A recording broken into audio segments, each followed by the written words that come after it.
El Señor esté con ustedes, acompañados un poco de esta lluvia y contemplando la naturaleza. Vamos a mirar esta tercera entrega de la antropología teológica fundamental, recordando que en la segunda entrega hablábamos de las propiedades del mundo, como que el mundo es creado de la nada, que Dios es libre para crear el mundo, que la creación es gratuita y que Dios crea el mundo en la historia, con el tiempo, como diría San Agustín. Y entramos al tema de la doctrina de la creación en el Antiguo Testamento y la doctrina de la creación en el Nuevo Testamento. La mayoría de los estudiosos bíblicos sostienen que Israel, el pueblo, reflexionó sobre Dios como un Dios liberador. Es decir, una experiencia que marcó a Israel fue la esclavitud tanto en Egipto como en Babilonia. Y que después reflexionó en la creación. Lo dicen varios autores, sobre todo Gerhard von Rad.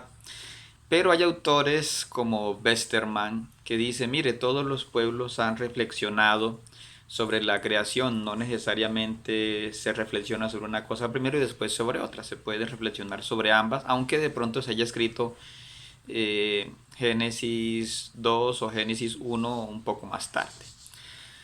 Encontramos que en diversos mitos hay como una lucha, hay como una guerra entre el caos, entre varios dioses, gigantes. Bueno, eso lo vemos en los mitos de los griegos, de los vikingos, lo vemos un poco en el Popol Vuh de los mayas, en muchos relatos, ¿no? Pero en esos relatos los dioses pelean, hay mentiras, hay trampas, bueno.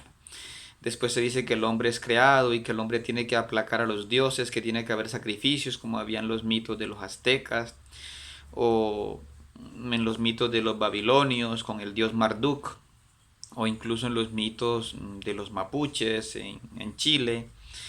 Eh, y hay unos mitos en los que hay mucho etnocentrismo, es decir, solamente ese mito vale para ese pueblo. Por ejemplo, los mitos de la creación entre los japoneses habla de cómo creó las islas, cómo crearon los dioses las islas donde ellos vivían, ¿no? O los mitos de los incas, de los mayas, en fin. Otros pensamientos como el budismo no conciben la idea de la creación del mundo, sino de que el mundo es eterno, ¿no? Y un poco distinto al pensamiento de los hindúes que hablan de que el mundo tiene millones y millones de años, ¿no? Entonces, yendo a la parte bíblica, como digo, hay dos relatos importantes en el Antiguo Testamento como son Génesis 2. Arrancamos de Génesis 2 porque dicen que ese es el texto más antiguo. Lo llaman de origen yavista, o sea, porque habla de Dios como Yahvé.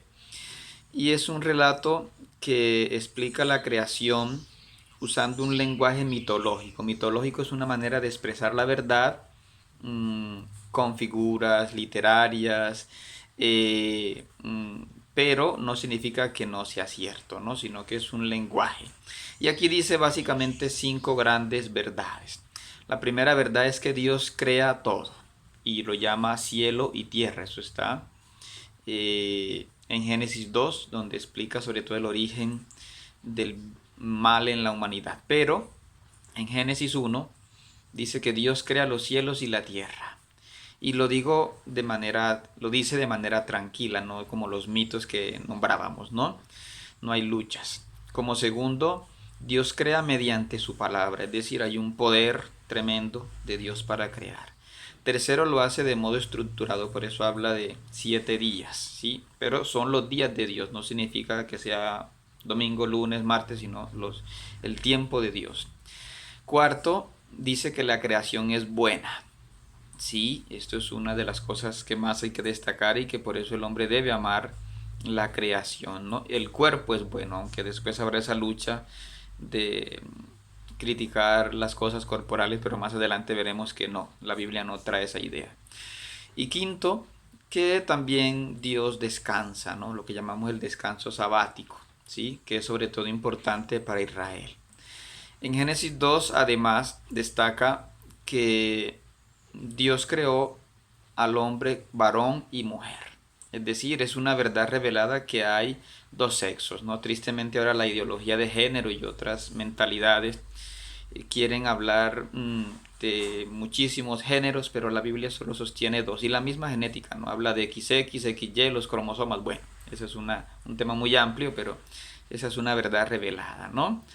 Y aquí, como decíamos, hay un lenguaje mitológico porque, por ejemplo, dice, en fin, que los astros cuelgan, que da la idea de que la Tierra es plana, pero esas no son verdades reveladas. Ese es el lenguaje mitológico del que se sirve el texto de Génesis 2 como el texto de Génesis 1, ¿no?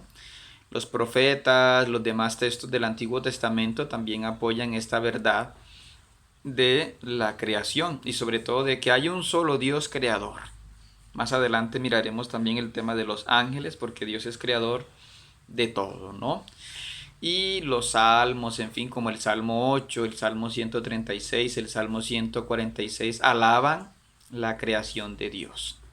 Hay textos como Job y Sabiduría que reflexionan además sobre el sufrimiento, la sabiduría, pero de inmediato decimos, no aclaran este problema, que sí lo va a aclarar es Jesús. Y también el tema de la creación de la nada que ya habíamos dicho, ¿no? Pero ya en segunda de Macabeos 7:22 se abre una puerta a la resurrección. Entramos entonces a una segunda parte que es la doctrina de la creación en el Nuevo Testamento. Aquí la novedad en el Nuevo Testamento es que nos dicen que ya Jesús, Cristo, ha participado en la creación del mundo, ¿sí? Como decíamos, el hombre es creado a imagen de Cristo, ¿no? Que Cristo es el principio y el fin. Se usa esa expresión de las letras griegas, el alfa y la omega, que también se usará en el Apocalipsis, ¿no? Para indicar el principio y el fin de la humanidad. Y que Jesús es preexistente, es decir, aquí habla de la Santísima Trinidad. No es que Jesús aparezca después, el Hijo aparezca después, sino que el Padre, el Hijo y el Espíritu Santo son eternos, ¿no?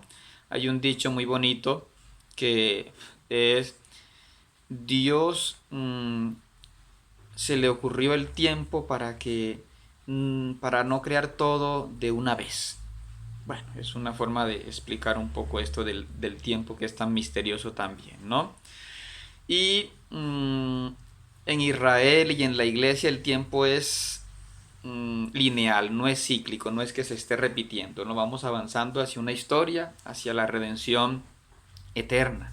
Y el punto central de nuestra historia es el misterio pascual.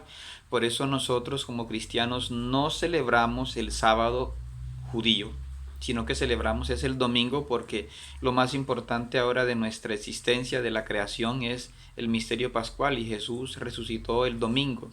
Se apareció el domingo, el Espíritu Santo en Pentecostés llegó el domingo, por eso para nosotros el día central es el domingo, no el sábado. Nosotros no somos ya israelitas, ¿sí? Y mmm, Jesús nos revela que la creación avanza hacia lo que llamamos la parusía, la segunda venida, el juicio final, cuando ya toda la creación será redimida y desaparecerá el mal, en fin, estaremos en la presencia eterna de Dios. Esto siempre es un misterio, no lo podemos explicar con tan breves palabras, pero es una revelación de Jesús, lo que llamamos los misterios, la encarnación, la Eucaristía, el misterio pascual, en fin, son todos esos los misterios que nos ha revelado Jesús, ¿no?